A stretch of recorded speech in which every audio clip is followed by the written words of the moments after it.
સોળે શણગાર સજેલી દુલ્હન અને જાડેરી જાન લઈને પહોંચેલા વરરાજા. પ્રસંગ હતો લગ્નનો.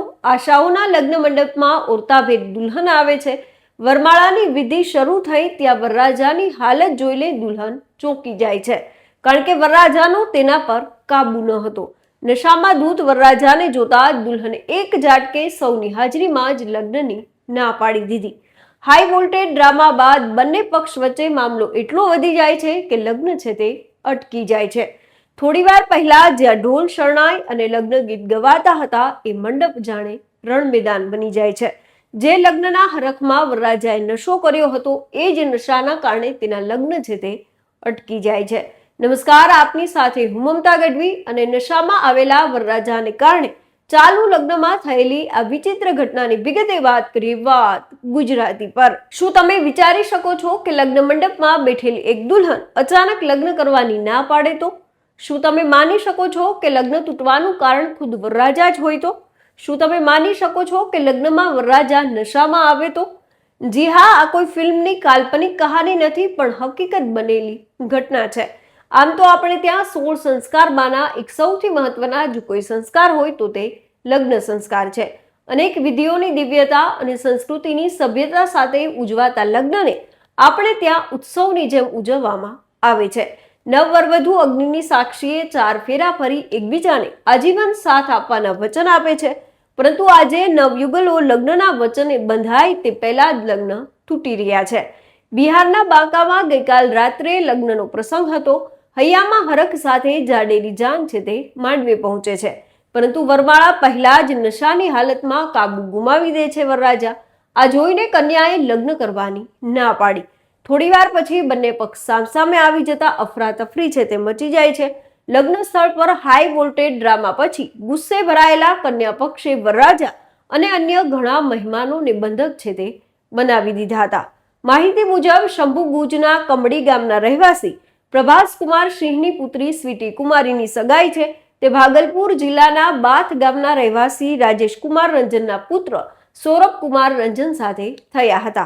ઘરે દીકરીના લગ્નનો પ્રસંગ હોવાથી કન્યા પક્ષે ખૂબ જ તૈયારીઓ છે તે કરી હતી. પૂરા ગામને દુલ્હનની જેમ શણગારવામાં આવ્યું હતું અને મહેમાનો માટે શાહી ભોજનની પણ વ્યવસ્થા કરવામાં આવી હતી. બીજી તરફ હૈયામાં હરખ સાથે જાડેરી જાન પણ કન્યાના ઘરે પહોંચે છે. મહેમાનોના માનપાન બાદ લગ્નની વિધિઓ છે તે ધીમે ધીમે શરૂ થાય છે. શરૂઆતની વિધિઓ પૂરી થયા બાદ વરરાજા માંડવે છે તે પહોંચે છે અને પોતાના પર કાબુ ગુમાવતા, લથડતા અને અજીબોગરીબ હરકત કરતા જોવા મળે છે. આ જોઈને દુલ્હન સહિત કન્યા પક્ષના લોકો પણ ચોંકી જાય છે. કહેવામાં આવી રહ્યું છે કે વરરાજા નશામાં ધૂત હતા. આ જોઈને લગ્નની વિધિ અટકાવી દુલ્હને લગ્નની છે તે ના પાડી દીધી. થોડીવારમાં બંને પક્ષ સામસામે છે તે આવી જાય છે. થોડીવાર પહેલા જ્યાં લગ્નના હરખના ગીત ગવાતા હતા ત્યાં અફરાતફરી મચી જાય છે. ગુસ્સે થઈને કન્યા પક્ષ વરરાજા અને તેના કેટલાક જાનૈયાઓને બંધક બનાવે છે. યુવતી પક્ષે દાવો કર્યો હતો કે લગ્નની તૈયારીમાં લગભગ 5 લાખથી પણ વધારે ખર્ચ કરવામાં આવ્યો. જ્યાં સુધી પૈસા પાછા ન મળે ત્યાં સુધી તેમને નહીં છોડવામાં આવે, જેના કારણે મોડી રાત સુધી બંને પક્ષ વચ્ચે ઉગ્ર છે તે દલીલો થાય છે અને મામલો વધુ વણસે છે. આખી રાત ગામમાં તણાવનું વાતાવરણ રહે છે અને મોટી સંખ્યામાં ગામ લોકો પણ ઘટના સ્થળે એકઠા થઈ જાય છે. સવારે જ્યારે વરરાજાની સ્થિતિ સામાન્ય થઈ ત્યારે ગામ લોકોએ પંચાયત છે તે બોલાવી હતી. લગભગ 4 કલાકની ચર્ચા પછી બંને પક્ષો વચ્ચે સમાધાન થયું અને લગ્ન આગળ વધારવાનો નિર્ણય છે તે લેવામાં આવ્યો. ત્યારબાદ તમામ વિધિઓ સાથે લગ્ન છે તે પરિપૂર્ણ કરવામાં આવ્યા અને કન્યાને વિદાય પણ આપવામાં આવી હતી. સુબોધસિંહ, સુરેન્દ્ર મંડલ, દિનેશ મંડલ અને વિધુ રંજન કુમાર સહિત ઘણા ગ્રામજનોએ આમાં મધ્યસ્થી છે તે ભજવી હતી. ગામ લોકોના જણાવ્યા અનુસાર વરરાજાના કેટલાક મિત્રોએ તેમને નશીલા પદાર્થોથી ભરેલું ઠંડુ પીણું છે તે પીવડાવ્યું હતું, જેનાથી તેની સ્થિતિ વધુ ખરાબ થઈ ગઈ અને આ સમગ્ર વિવાદ છે તે ઊભો થયો હતો.